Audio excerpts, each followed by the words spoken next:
Assalamualaikum semuanya, ketemu lagi sama Tia di sini. Nah, di video kali ini aku bakal bahas bagaimana mempersiapkan dana darurat. Nah, ini adalah video yang aku share juga di Instagram aku. Jadi kalau kalian mau lebih detail, kalian bisa juga add di Instagram aku di @tiadelwis. Dan di sini aku bakal bahas apa sih dana darurat dan bagaimana sih cara ngekipnya, instrumentasi apa yang bisa kalian gunain untuk kalian gunain sebagai dana darurat kalian. Untuk lebih lengkapnya, kita langsung lanjut ke video. Enjoy! Dipin aja, dipin di bawah, dipin. Nah, Oke, bentar ya. tanya apapun tentang dana darurat gitu. Di mana sih? Mohon maaf ya, jarang nge-live. Oke, intinya tentang dana darurat ya.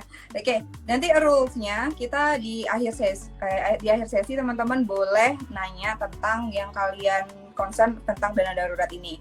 Jadi kita akan bahas beberapa question mungkin yang juga teman-teman udah tanyain Det di awal ya Det. Sebelumnya mungkin ada yang belum kenal nih Det sama Dedi. Jadi kita seperti biasa lah ya. Nggak kenal maka nggak sayang, kenalan dulu nih Det. Sekarang namanya siapa ya, kesibukannya apa, terus sekarang nih posisinya di mana nih, lagi kesibukannya apa deh nih si Dedi nih, boleh dijelasin dulu Det, buat biar teman-teman yang lain juga pada kenal. Jadi kebetulan aku dari Batam, namun beberapa waktu terakhir itu udah ke Jakarta karena untuk kerja dan kebetulan memang dari kuliah dulu udah fokus dan sama yang namanya investment, saham, kawan pokok lah. Di dalamnya tidak ada teman dan juga bagiannya adalah basicnya itu dana darurat. Saat ini saya bekerja aku juga beberapa kali jadi inilah freelancer dan juga running di bisnis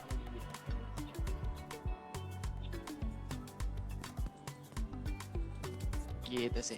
Det? Is it too little? Oke, suaranya kurang. Suaranya bisa dideketin Det, suaranya kurang jelas. Oke. Nah. Udah. Oke. Gitu. Oke. Jadi udah ya, ada tanya. Oke, siap, mantap. Gitu. Jadi overall emang basicnya di finance, even though kuliahnya multimedia gitu. Yes.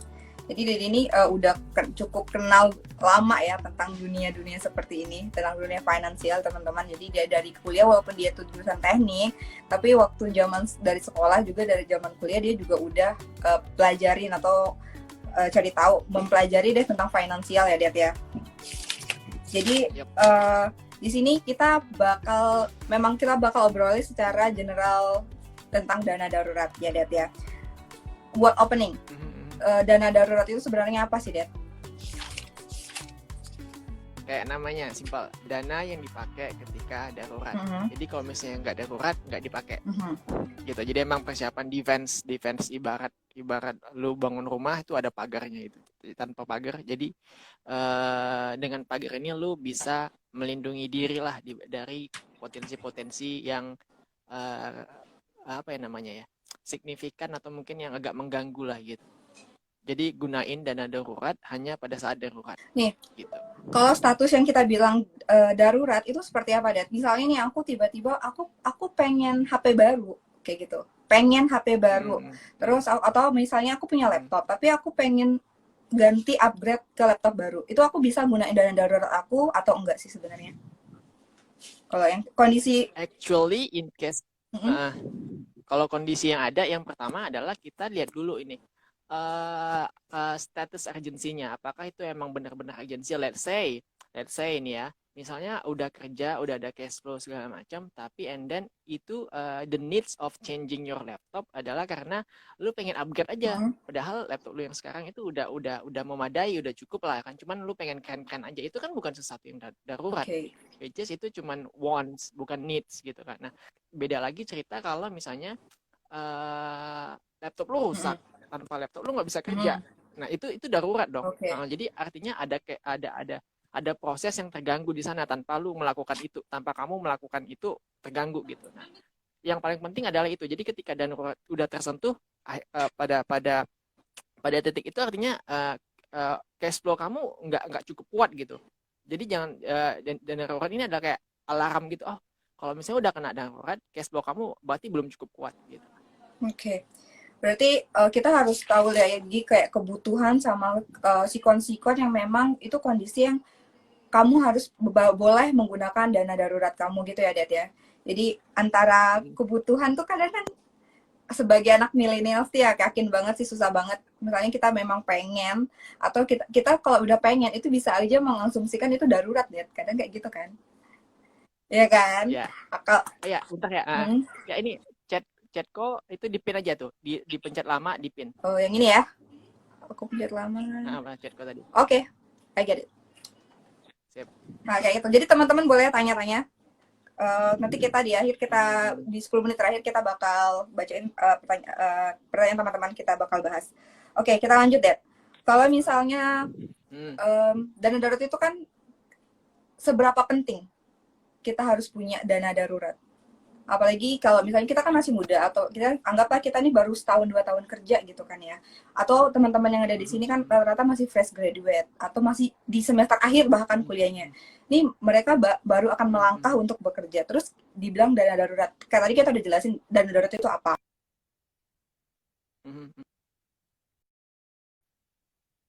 Darurat gitu ya. Halo. Ya. Det. Cek. Sinyal aku atau sinyal siapa yang pure?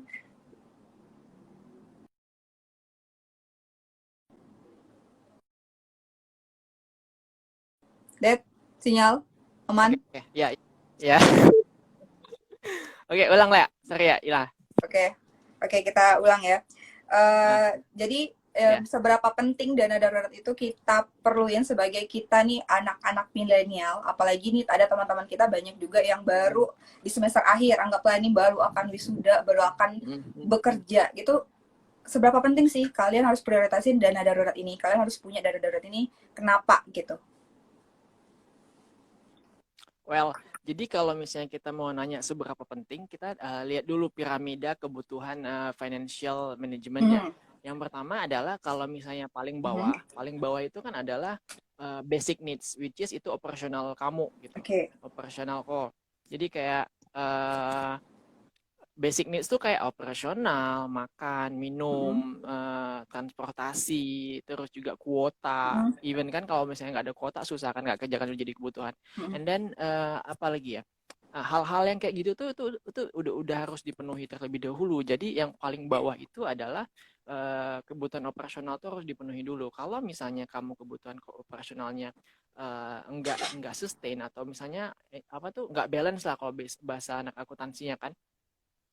Maksudnya itu lebih besar pasak daripada tiang, itu akan menghasilkan hutang sebenarnya. Jadi minus itu bakal jadi hutang. Jadi sebenarnya yang harus di-fulfill adalah sebelum dana darurat adalah basic needs-nya dulu, yang paling bawah itu dipenuhi gitu. Makan tercukupi, minum tercukupi, transport aman segala. Karena itu modalnya kamu untuk menghasilkan income kan. Kalau misalnya yang baru-baru mulai itu kan modalnya di situ.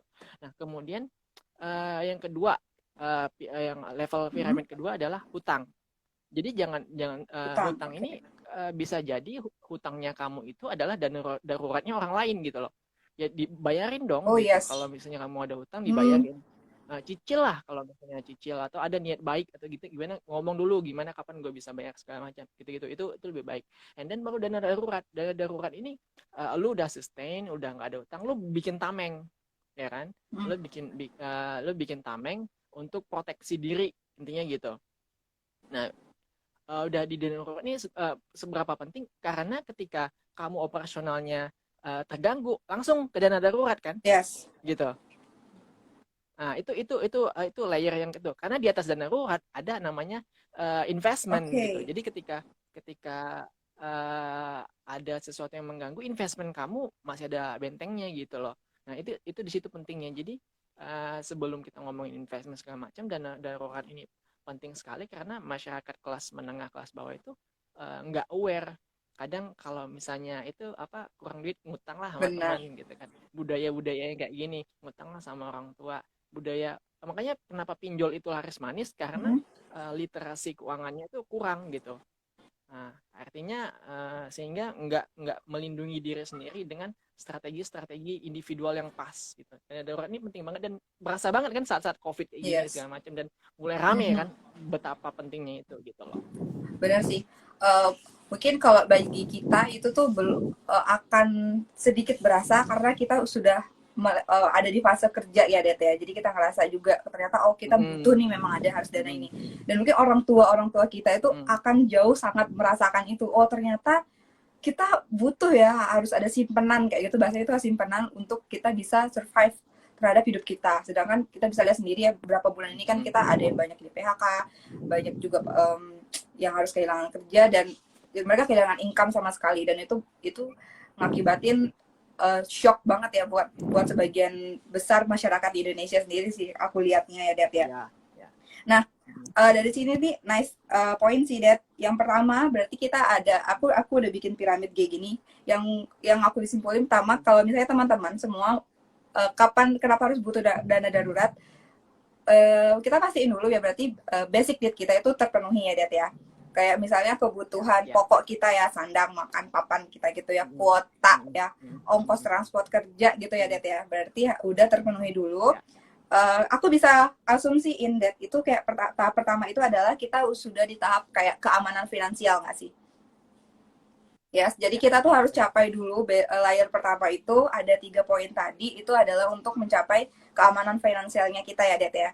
Kayak terus tuh kayak misalnya hutang, Mm-mm. hutang benar sih, aku setuju sih kayak misalnya Dedi bilang, um, bisa jadi dana darurat, uang yang kita pinjam itu adalah dana darurat untuk orang lain.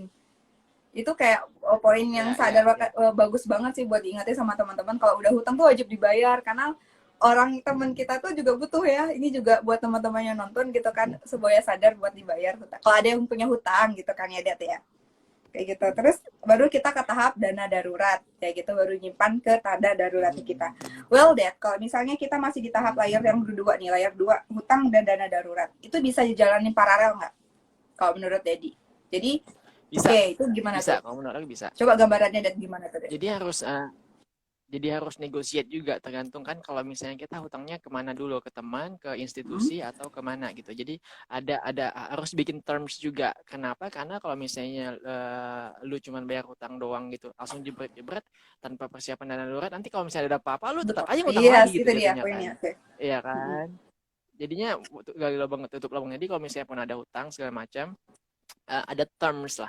Gue bakal cicil ini dalam waktu 5 bulan, sisanya lagi biar gue bisa split the bill untuk persiapan dana darurat gue. Soalnya kalau misalnya ada apa-apa, setidaknya kalaupun gue harus ngutang amin-amin cabang bayi, setidaknya nggak sebanyak yang di awal begitu. Jangan sampai itu ya poinnya. Jadi emang jadi emang bisa paralel dan itu masing-masing orang kan personal finance kan personal banget kan. Jadi sesuaikan dengan kondisi dan situasi yang menurut kamu tepat dengan kondisinya kamu. Karena kalau personalnya finance-nya Tia sama personal finance-nya temannya Tia belum tentu sama. Yes. Kenapa? Karena basic needs-nya beda, tanggungan beda. Misalnya mungkin Tia nanggung orang tua, dia nggak nanggung apa-apa gitu. Let's say kan beda approach kan gitu.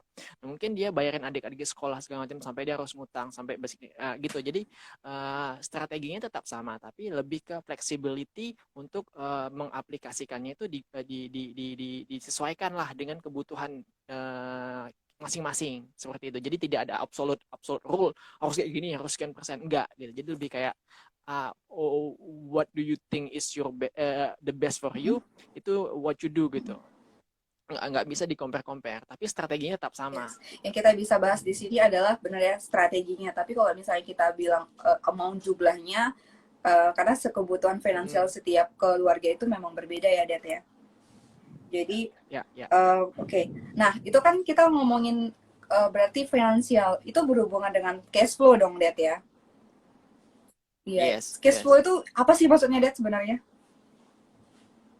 Cash flow itu kan aliran kas, artinya aliran kas kamu masuk dan keluar gitu. Kalau misalnya macet, let's say kamu macet di misalnya nggak income-nya misalnya nggak tentu gini. Jadi kan itu kan macet kan, misalnya 3 juta, 5 juta, cuman cair 1 juta, itu kan macet lagi 2 juta, 2 jutanya nggak lancar gitu. Jadi cash flow sendiri itu kayak cash dan flow. Jadi aliran kas lah, aliran kas masuk. Jadi aliran kas masuk ini penting banget. Kenapa? Kalau misalnya kita buka usaha, itu kan yang penting barang cepat masuk cepat keluar gitu kan. Jadi ada cash flow terus di situ yang bikin perusahaan sustain kan.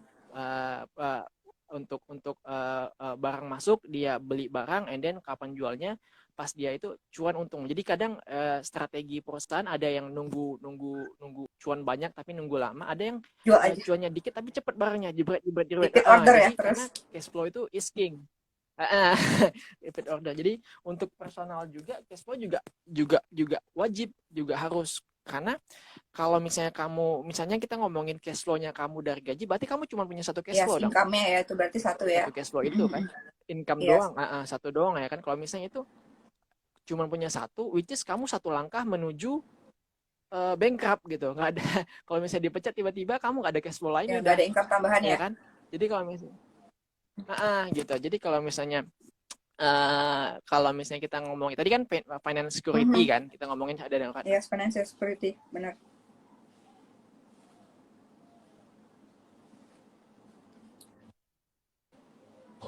Kalau kita ngomongin financial freedom di level atasnya, makanya kita harus punya cash flow lebih dari satu. Gitu. Oke.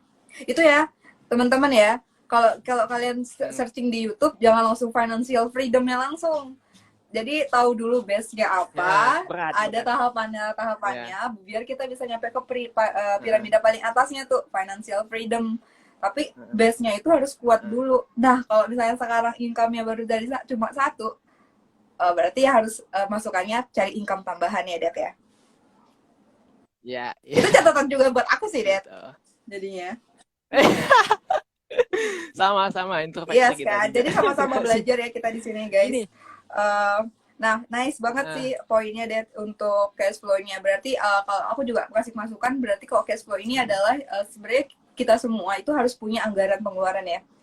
Anggaran bulanan ya. Jadi kayak misalnya anggaplah sekarang kita memang punya satu income, tapi dalam satu income itu kita harus tahu anggaran kita bulanannya tuh berapa, biar kita bisa maintain ya. Jangan sampai tadi kayak Dedi bilang pertama kan, besar pasak daripada tiang. Kita tuh tahu income kita tuh cuma anggaplah 10 juta. Ternyata kita nggak pernah budgeting. Ngutang dong, ya kan? Jadi kita ambil dana daruratnya orang tuh buat hidup kita kan. Gitu ya, Det ya? Iya, setuju. Benar ya, Det? Oke, kita lanjut, Det, ke tadi kan kita udah tahu dana darurat itu apa, terus itu kita ada gambaran tentang piramidanya gimana. Ternyata kita ada tahap di financial security nih sekarang nih ya, tahapan paling bawahnya banget nih masih nih financial security-nya. Terus balik lagi ke topik kita, ke dana darurat. Tadi di atas sebelumnya nih aku ini ada ya baca.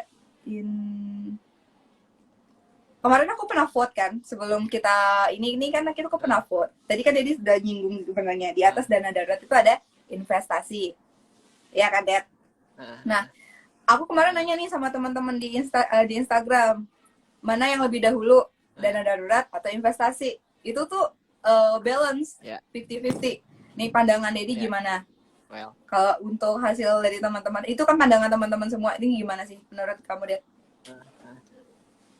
Nah, ini menarik sih. Ini menarik karena aku nggak jarang punya case-case yang serupa, di mana orang-orang merasa kalau misalnya lo pengen dapetin financial freedom, langsung stick to investing gitu kan. Ini bahaya banget. Kenapa? Karena satu, jelas-jelas financial literasi kamu udah salah basisnya.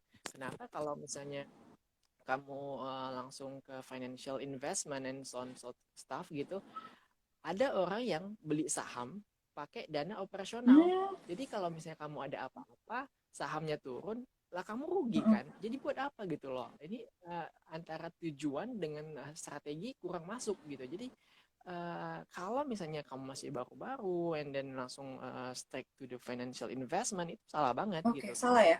Ibaratnya kapal kamu nggak kokoh gitu. Even though kamu masih, wah, who knows gitu, siapa tahu 3 bulan 4 bulan kamu masih kerja 6 bulan dan ada something like this gitu, corona, who knows kan. Tiba-tiba bocor tuh Dan ini kapalnya ya. global lagi, bukan 1 2. Dan ini global loh, menghantam banyak orang. Imagine kamu yang menghantam diri sendiri, let's say kecelakaan, let's say amit-amit ya, sakit dan segala macam, itu kan itu hal kecil kan gitu. Kita juga nggak pernah tahu gitu. Nah makanya dana darurat ini adalah benteng pertama yang lu harus bangun sebelum yang lain-lainnya. Kenapa?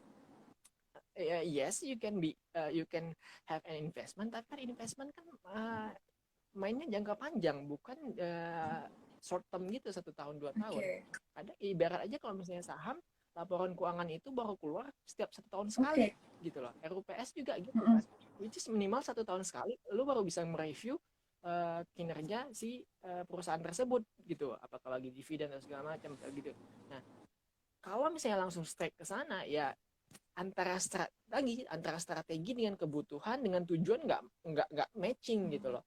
Sama kayak kalau misalnya kamu pakai jilbab tapi pakai bikini, nggak nyambung bro gitu loh, nggak sama sekali nggak match up gitu. Jadi kalau misalnya untuk strategi financial investment yang bisa di tweak adalah apa ya bahasa Indonesia nge-tweak ya, yang bisa di adjust adalah antara tadi pas kalau misalnya hutang dengan dana darurat itu bisa, tapi kalau misalnya dana darurat sama investment lebih perlu dana daruratnya gitu.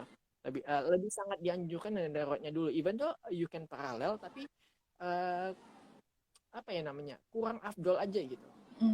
Mungkin gini deh, karena tanggapan mereka itu kan kalau kita investasi itu bisa cuan, ya kan, bisa dapat itu mereka mungkin ya pandangannya ya. Aku juga mungkin sebagai yang belum terlalu paham tentang saham, ya kan sebenarnya kita investasi, kita kan mengharapkan cuan tuh, ya kan, itu kan bisa menjadi tambahan income buat kita juga. Bisa gitu nggak sih pandangan mereka ya? Mungkin karena kurang literasi finansialnya ya. Itu gimana sih, Dek? Sekarang kita tanya balik, siapa yang bisa menjamin itu bakal cuan? Punas nggak ada ya? Karena itu juga bisa menjamin, itu juga bisa bakal rugi. Yes, benar sekali. Investing doesn't guarantee will be profitable, but it also has risks that you have to expect gitu loh. Jadi investment itu pedang bermata dua. Lu bisa gain money, tapi juga lu bisa kehilangan duit. Jadi sama kayak lu kerja, lu harus spend juga kan untuk operasionalnya kan, gitu kan. Itu kan pedang bermata dua kan, pedang bermata dua. Kalau misalnya investing tapi tanpa lu punya basis di bawah, kalau misalnya dia jatuh, lu mau apa gitu loh. Lu nggak bisa menyalahkan market, lu nggak bisa menyalahkan perusahaan satu-satunya, dan juga nggak ada yang maksa lu buat invest gitu loh.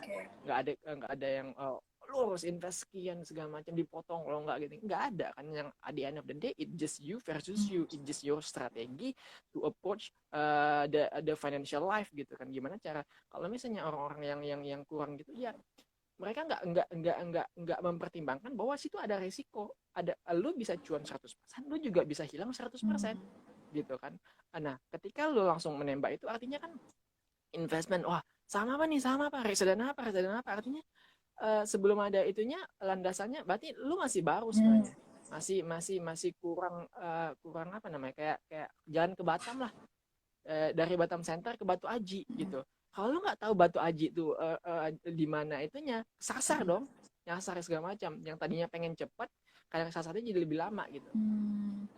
Nah tadi kan yang orang-orang yang financial security pengen jump on langsung ke financial freedom, tapi lu nggak tahu rutenya. Bisa jadi lu kesesat di tengah jalan dan lu malah nggak nyampe malah ya jadinya gitu loh. Bisa aja keliling-keliling. Kapanpun kalau strategi lu salah gitu, dan itu strateginya kurang tepat. Jadi sebenarnya kita utamain dulu itu adalah kita mencapai dana darurat kita dulu, baru kita bisa naik level gitu ya. Gambarannya itu kayak gitu ya, naik tingkat ke tahap investasi. Tapi nggak salah juga ya kalau misalnya teman-teman mau belajar ya. Kalau aku sih asumsi teman-teman tuh belajar kan untuk bisa kenal sebelum mereka mungkin terjun secara langsung ke sana, tapi mereka butuh uh, uang belajar lah kan untuk ke sana. Jadi investasinya belajar tuh. Jadi mungkin mereka asumsinya oke, investasinya itu belajar untuk biar tahu gimana. Nah, itu konteksnya beda Oke, lagi loh. itu gimana kalau misalnya Konteksnya pandangannya beda kayak gitu? lagi. Nah, itu konteksnya malah bagus. Kenapa kamu? Karena kalau tadi yang di awal lu investment for cuan, tapi kalau misalnya yang ini lu trying to investment to learn dulu gitu. Sama kayak manusia kan nggak langsung kerja. Dia sekolah dulu 6 tahun, 9 tahun, 12 tahun. SD, SMP, SMA, kuliah, baru dia kerja kan. I mean just like that gitu. Ketika lu mau financial freedom, lu coba dulu nih saham. Oke, 100.000 deh, 100.000 nyobain gimana rasanya deg-degan saham merah 20%. 20%. Imagine kalau lu letakin 100 juta dan itu satu-satunya uang pertahanan lu 1 juta langsung 20 juta cuy, itu kayak gaji berapa bulan ya? bulannya lu misalnya UMR. So iya kan, dan itu sakit banget. Sedangkan kalau misalnya 100.000 lu sambil belajar oh makin pelan-pelan. Dan apalagi kalau misalnya perempuan kan konservatif kan, pelan-pelan, maksudnya tuh jangan sampai hilang duit banyak-banyak amat itu gitu. bakal stres tuh, pengen ke maksimalin cuannya gitu. Iya, nah itu boleh pelan-pelan dulu, memperkenalkan diri dulu lah intinya. Oh, rute-rutenya gini gitu. Barulah nanti setelah udah bisa baru perlahan dimaksimalkan. Itu portofolionya. Itu tuh bisa larinya nanti ke ini ya, tujuan investasi kita. Jadi itu juga kayak tujuan kita belajarnya untuk apa? Untuk cuan atau memang untuk belajar ya. Kalau untuk belajar kita kan kadang lebih menerima ya. Oh, nggak apa-apa kok. Oh, ini kalau merah tuh kayak gini kondisinya. Oh, kalau hijau, oh seneng ya ternyata kayak gitu. Oh, bisa. Kalau misalnya memang tujuan investasi, lo rugi, ya udahlah, stres banget kan pasti itu. Stresnya beda ya. Jadi yang dibilang yang beda. Kita kemarin tadi bahas ya, ada profil resikonya ya, Det ya. Ngomong profil resiko tuh ya. Coba kita ngomongin dulu. Gimana tuh? Profil resiko kan ada yang konservatif, ada resiko. Ya suara. Ya kan? Profil resiko kan ada yang konservatif, moderat, agresif ya kan? Nah, Nanti ya sendiri nih. Kalau aku berdasarkan hasil penilaian aku di moderat. Robot. Moderat. Tapi robot ya. Oke. Jangan pakai robot. Enggak. Makanya kemarin aku udah komplain tuh ke aplikasinya. Aku nggak mau ikut robot gitu kan. Kenapa aku dikasih robot, aku tidak mau gitu. Oke. Jadi tapi aku belum di levelnya agresif sih. Kalau di pasti agresif ya, deh. Dari awal sekali sudah saya Ibu. Dan itu nggak tahu apa-apa, sama kayak orang-orang awam yang dulu awal-awal pasti yang kayak wah pasti cuan, and then sharing experience, dan actually you will learn that there is no guarantee you will be profitable, but also there is nggak ada garansi lu bakal profit, tapi udah ada kepastian lu bakal rugi gitu. Yes. Paham nggak? Yes. Karena masa depan itu buram, ya kan? Di depan tuh buram. Iya, gitu. Karena udah ini. Kenapa aku bilang nggak ada garansi lu bakal profit, tapi udah ada garansi lu bakal rugi. Yang pertama naik itu kan, downside itu upside itu kita nggak benar-benar tahu. Tapi kalau misalnya downside, inflasi lu udah pasti rugi per tahun tiap tahun, ya kan? Udah ada resikonya di situ. Inflasi kita berapa? 6%. Sekarang 4% sampai 6%. 4 sampai 6 kan bisa dicek di BI itu. Nah, udah pasti rugi kan, artinya value nilai uangnya lu udah pasti turun kan. Artinya 100.000 yang sekarang itu lebih murah dibandingkan 100.000 yang dulu gitu kan. 100.000 yang dulu gorengan itu gope 500. 100.000 bisa beli berapa itu? Banyak, 200 dua kelas lah pokoknya, bisa kita traktir tuh, Det. Sedangkan kalau misalnya sekarang itu harganya 2.000, cuma dapat 50. Iya, bisa 50 gorengan. Dihitung bijian ya. Dikit banget. Ya kan? Gitu. Itu jelas-jelas aja gitu.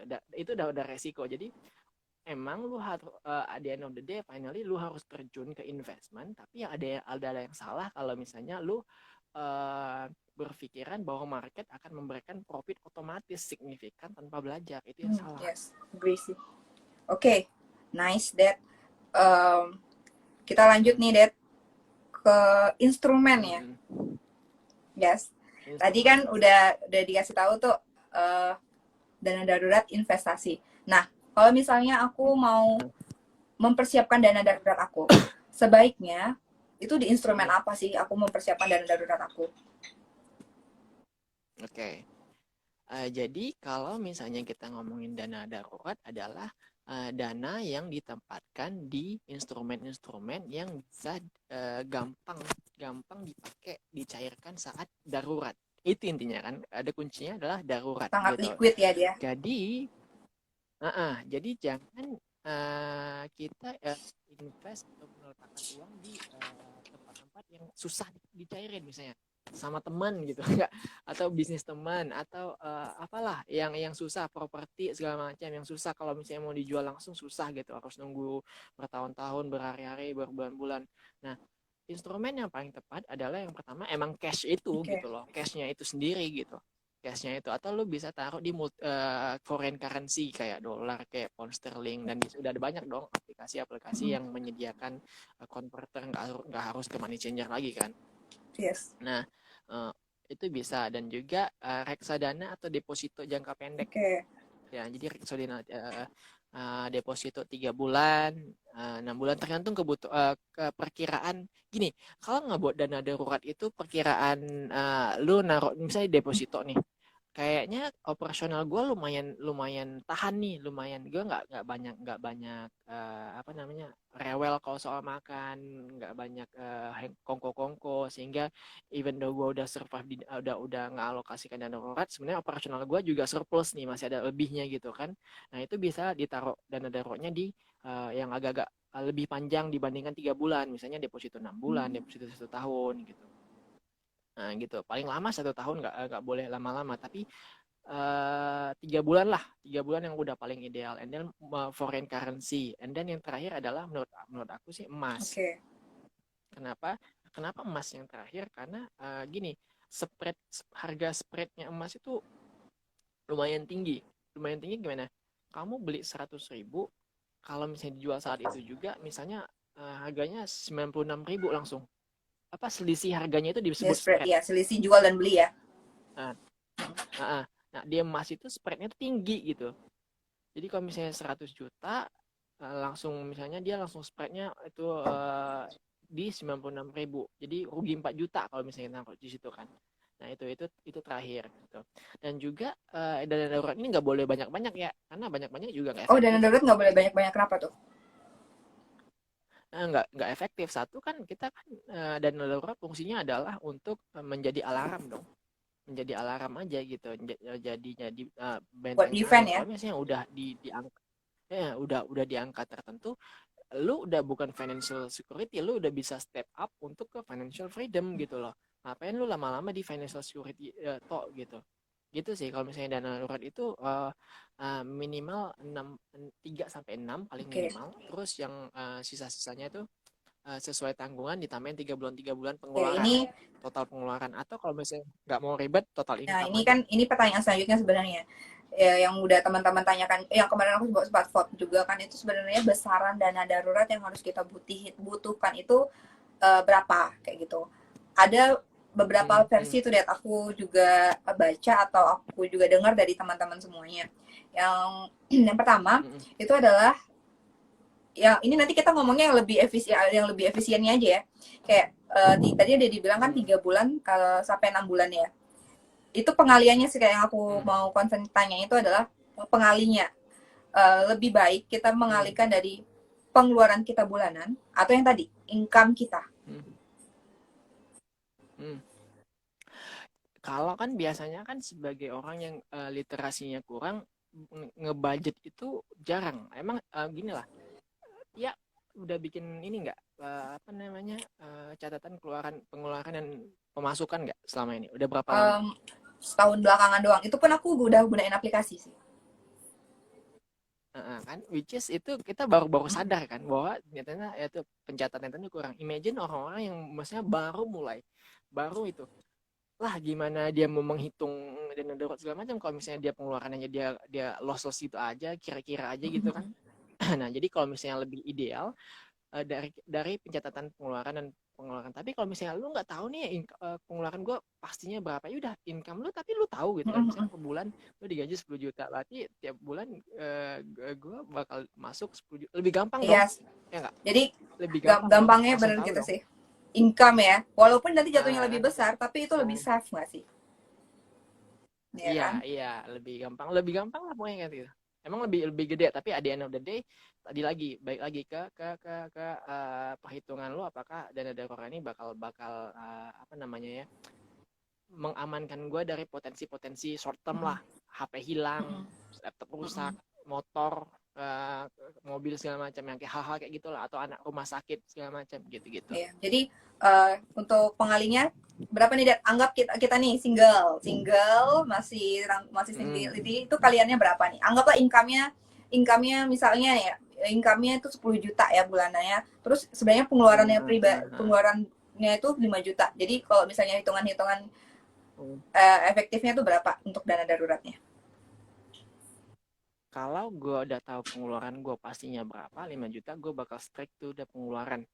Oke. Pengeluaran 5 juta kali 3 sampai 6. Gue lebih suka ambil yang 6. 6 aja Jadi ya. 5 kali 6 30 30. juta. Jadi gitu ya teman-teman ya. Jadi kita ngambilnya itu adalah 6 kali aja sebenarnya biar lebih safe, karena kok 3 bulan tuh kan sebenarnya dana darurat itu kita nanti kalau misalnya ada kondisi-kondisi yang kita nggak pernah tahu, anggaplah kita tiba-tiba income kita diputus, kita tuh masih bisa hidup loh.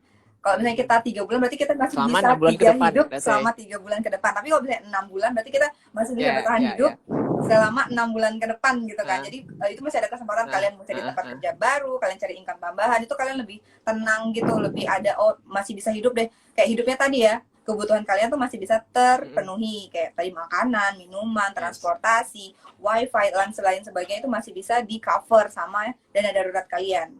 Itu jadi makanya misalnya nih tadi ada poin bagus dari Dedi. Misalnya Dedi bilang kan kalau gue udah tahu pengeluaran bulanannya gue pakai ambil yang pengeluaran. Jadi intinya kalian harus tahu tuh anggaran atau pengeluaran kalian bulanannya tuh berapa. Jadi situ kalian bisa budgeting atau kalian bisa ukur, oh misalnya pengeluaran bulanan kalian itu memang pasti keluar itu 5 juta kayak tadi, berarti 6 kali 5, jadi 30 juta itu wajib ada di instrumen dana darurat kalian. Bisa tadi ya, yang tadi bisa digunain tadi ada apa aja, cash kalian, kayak tabungan kalian mau simpannya di dolar, bisa kalian pakai Genius mungkin ya, aku sebutin aja ya sebagai pengguna anak-anak Genius.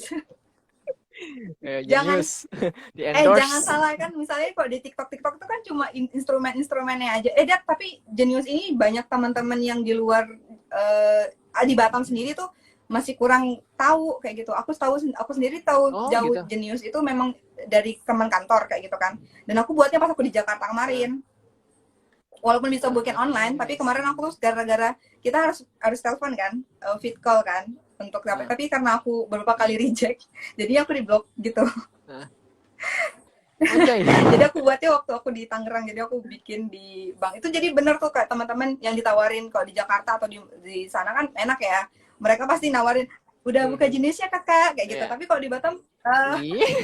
di Batam teman-teman harus lebih gampang sih, karena semuanya bisa online. Jadi teman-teman juga bisa beli dolar. Kalau tadi Dedi sempat bilang kalian bisa beli dolar, nggak harus ke money change, kalian bisa tuh pakai aplikasi atau pakai buka bank BTPN, itu Genius. Itu kami kasih tahu ya. Yang kedua itu adalah kalian bisa gunain reksadana. Nah, kalau nyangkut reksadana itu juga banyak yang nyinggung tuh, Det. Reksadana itu kan banyak, Det. Reksadana apa yang Dedi saranin untuk teman-teman? Nanti tiba-tiba mereka reksadana, taunya reksadana saham, Det, yang dipakai. Gimana? Tiba-tiba karena kan asumsinya itu reksadana gitu kan. Itu gimana? Ini masuk poin untuk instrumennya ya, Det, yang tentang reksadananya. Kalau kita mau nge-save di reksadana gimana, Det? Oke. Jadi bisa reksadana kan profilnya ada masing-masing tuh, ada 4 sebenarnya. Ada reksadana paling tinggi high return high risk, reksadana saham, masuk juga di sana reksadana indeks kan indeks saham kan. And then yang kedua adalah reksadana pendapatan tetap, terus reksadana pasar uang. Satu lagi apa ya? Pasar uang, pendapatan tetap, campuran. Campuran. Jadi ada 4 tipikal resiko gitu. Jadi kalau kalau biasanya untuk khusus untuk apa namanya dana darurat ambil yang konservatif dong gitu. Yang konservatif, ambil yang konservatif itu pasar uang atau pendapatan tetap Yes, jadi itu ya. gitu. Memang sih itu low. Tapi itu ya teman-teman kalau misalnya kalian nanti belajar reksadananya, eh, kalian juga belajar instrumennya. Jadi kayak kalau misalnya reksadana kita kan ngomongnya itu nanti yang ngelola itu adalah manajer investasi ya Det ya. Nah, kalau misalnya kalian nanti baca yang tadi kita saranin atau Dedi bilang itu ada pasar uang sama pendapatan tetap. Kalian nanti bisa baca itu Iya. Kalau di save-nya tuh juga ke instrumen deposito kayak gitu-gitu juga kan Det ya. Mainnya ke iya. ke yang memang aman kayak fixed income. Jadi kalian lebih aman kalau kalian lihat grafiknya juga pasti ya gini gitu kan. Walaupun dia lambat, walaupun dia kecil, tapi dia pasti akan naik terus gitu. Jadi hati kalian yang bagi-bagi yang bukan agresif ya, maksudnya masih di bawah-bawah itu bisa tenang gitu kan Det. Iya, kan masih belajar gitu dan juga kan kita bisa lihat tuh grafiknya. Kamu ini enggak apa? Siap nggak kalau misalnya lihat grafik reksadana saham yang bisa 22% minus Iya, gitu kalau aku kan tidak dalam bisa 1 tahun gitu kan. gitu. Jadi kalau gampangnya gitu aja lihat aja grafiknya setahun terakhir itu kayak mana kenaikannya segala macam, fluktuatifnya gimana gitu kan. Dan kamu lebih siap yang mana dan sangat tidak disarankan untuk masukkan dana darurat di saham. Kenapa? Karena misalnya tiba-tiba kamu butuh tiba-tiba dia down 20%, wadaw. Yes, benar. Gitu kan. Ya apa gunanya darurat gitu loh. Gitu. Jadi ambillah yang konservatif, ambil yang resikonya paling rendah dan juga yang lebih aman pasti gitu. Safe. Itu kan fungsinya kan untuk bikin lu safe adalah jadi carilah instrumen-instrumen yang strateginya kepas untuk tujuan itu aman. Ya, ingat lagi ya teman-teman ya, gitu. tujuan kita yang di sini itu adalah kita masih keamanan finansial, masih untuk mencapai kebutuhan dana daruratnya itu terselamatkan. Jangan sampai kalian menaruh di instrumen-instrumen yang kalian nggak tahu ternyata itu punya hike yang risiko yang tinggi sampai salah taruh barangnya kayak gitu dan nggak disaranin juga taruh di satu instrumen kan Det. Misalnya nih. Jadi itu adalah quotes-nya Warren Buffett tuh. Oke. Apa tuh quotes-nya? Tadi yang kayak Ade bilang, don't put your egg in one basket. Oh ya, ya. Aduh, nanti ketawa nih orangnya. Ya gitu. Gitu kan. Jadi kenapa? Karena tadi resiko tadi. Jadi ada namanya istilah diversifikasi untuk masalah yang jangan meletakkan telur lu di satu keranjang. Kenapa? Kalau misalnya keranjangnya jatuh, hancur semua dong itu nggak bisa makan dong. Gitu. Jadi kalau diversifikasi emang returnnya bakal lebih kecil, tapi kan balik lagi ke safety tadi kan. Lu pengen setidaknya kalau misalnya ini ada resiko yang gede, yang ini bisa menyelamatkan gitu. Yes, setuju sih. Gambaran gampangnya kayak tadi telur, terus itu kalau karena dana darurat nggak mungkin kan kalau misalnya semuanya ditaruh di reksadana, tiba-tiba malam Det dia butuh duitnya, kan nggak bisa kan harus nunggu dijual dulu, ya kan? Masih ada waktu delay waktunya yang harus dia gunain kan ya. Kalau di reksadana tiba-tiba hari Minggu dia butuhnya nggak bisa tuh kan, langsung cair kan harus nunggu waktu lagi untuk pencairan. Jadi harus tahu ya teman-teman, kalian harus setidaknya kalau udah dana darurat itu kalian seenggaknya udah 50% ada di tabungan deh, kayak gitu kan ya. 50% ada di tabungan. Iya, emang ya kalian bisa tarik duitnya, kalian bisa pegang duitnya, itu lebih safe. Tapi kalau misalnya 50% yang lagi kalian mau taruh di instrumen yang lain kayak tadi bisa di dolarin atau kalian taruh di reksadana pasar uang atau pendapatan tetap, atau yang terakhir adalah emas. Nah, emas ini kan ya konvensional ya. Orang-orang tua kita tuh selalu nasihatinnya kan nabungnya emas kayak gitu kan. Tapi dilihat lagi tadi omongannya Dedi, ingat ada split, ada harga jual dan harga beli itu lumayan juga splitnya. Tapi kalau misalnya kalian teman-teman mau tahu, kalian langsung aja nonton di YouTube aku. Siapa? Itu aku bahas tentang emas, Kerry. Masuk ya. Biar nggak panjang, ini waktu kita tinggal 19 menit lagi deh.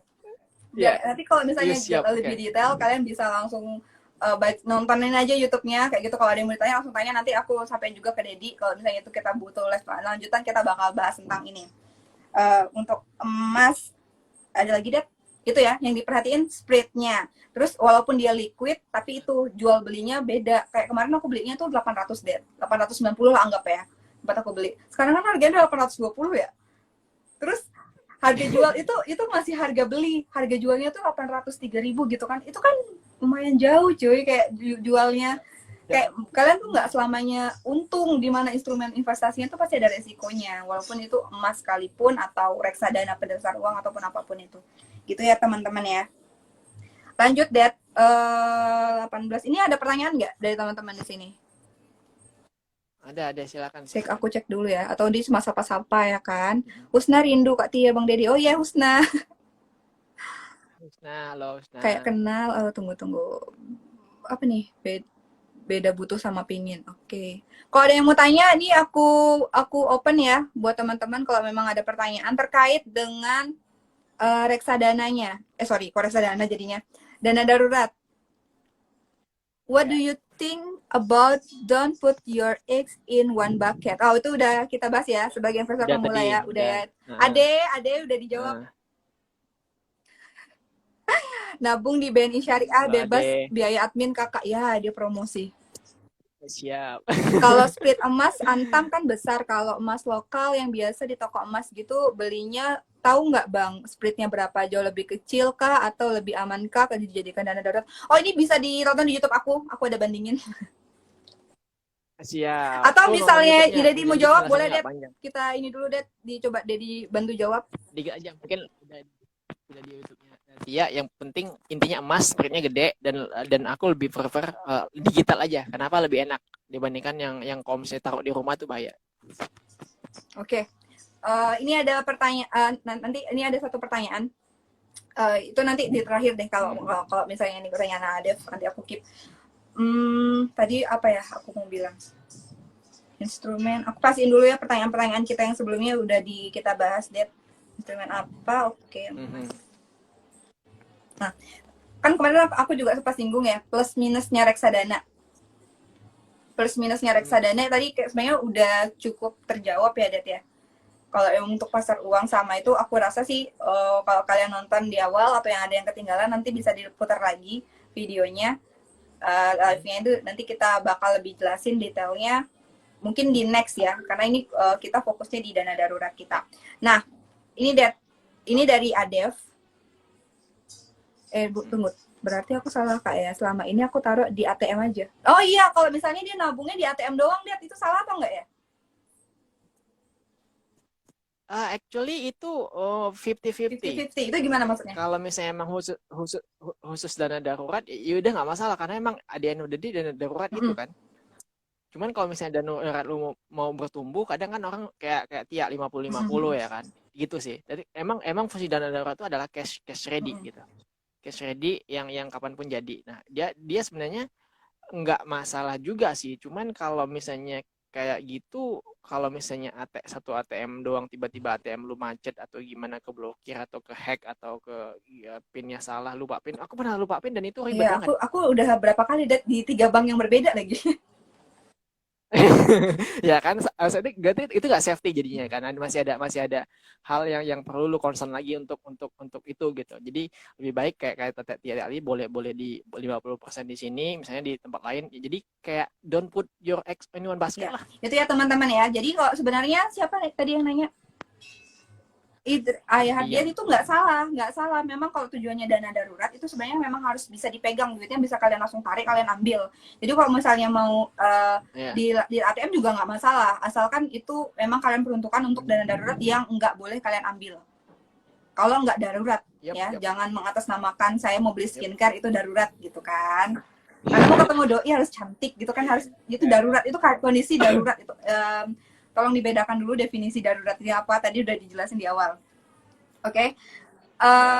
Yang ini, yang dari Adef nih ya. Ini udah 14 menit akhir, Det.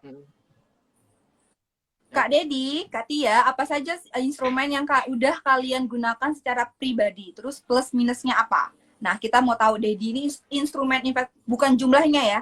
Bukan jumlah duitnya berapa ya, tapi instrumen investasinya apa nih? Kalau Dedi sendiri gunain apa?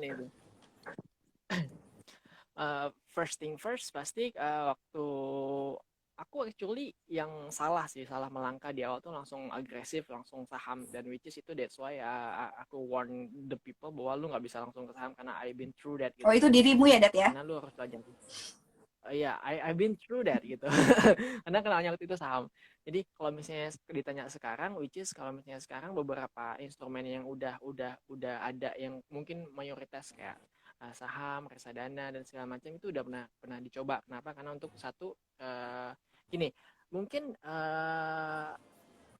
apa namanya, presentasi alokasinya beda, tapi semuanya mungkin dicoba gitu. Cuma untuk belajar fungsinya kan, untuk memantau. Nah, tapi kalau misalnya yang aku sekarang itu lebih kayak saham, reksadana, sama ini apa namanya, kalau misalnya crowdfunding, Co-funding tapi nggak banyak.